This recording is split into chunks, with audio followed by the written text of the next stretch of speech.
തൻ്റെ പങ്കാളി തന്നെ ചതിച്ചു, അയാളൊരു എക്സ്ട്രാ മാരിറ്റൽ അഫെയറിൽ പോയി പെട്ടു. ഈ വ്യക്തി അത് തിരിച്ചറിയുമ്പോൾ മറ്റേയാൾ ഖേദിക്കുന്നു. ചില വ്യക്തികളായിക്കൊള്ളട്ടെ അതോടുകൂടി ആ ബന്ധം അവസാനിപ്പിക്കും. മറ്റു ചിലരായിക്കൊള്ളട്ടെ ആ വ്യക്തിയോടുള്ള സ്നേഹത്തെ പ്രതി അയാളെ ചേർത്ത് പിടിക്കും. വെറും സ്നേഹമാണുള്ളതെങ്കിൽ ആളെ പിന്നെയും ചേർത്ത് പിടിച്ച് ആളെ മാറ്റാനുള്ള എല്ലാ സാധ്യതകളും സപ്പോർട്ടും കൊടുക്കും.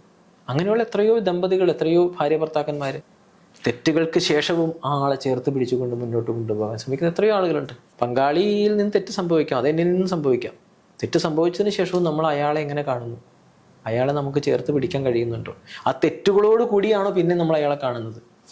അയാൾ ചെയ്ത തെറ്റുകളിൽ നിന്ന് സ്വതന്ത്രമായി കണ്ടുകൊണ്ട് ആ തെറ്റുകൾ ഇനി അയാളിൽ സംഭവിക്കരുത് എന്ന് ആഗ്രഹിച്ചുകൊണ്ട് ആ ആൾക്ക് വേണ്ട വൈകാരിക സപ്പോർട്ട് കൊടുത്ത് അയാളെ ചേർത്ത് പിടിച്ച് അയാൾക്ക് വേണ്ടുന്ന നിർദ്ദേശങ്ങളോ സഹായങ്ങളോ നൽകി പിന്തുണകൾ കൊടുത്ത് അയാളെ മാറ്റിയെടുക്കാൻ കഴിയും. പക്ഷെ അയാളെ അവിടെ നിന്ന് തള്ളിക്കളഞ്ഞാൽ ഒരുപക്ഷെ അതോടുകൂടി അയാൾ തകരും. കൂടുതൽ അയാൾ ഒരു നാശത്തിലേക്ക് പോയേക്കാം, അല്ലെങ്കിൽ ആ ബന്ധം തന്നെ അവസാനിക്കാം.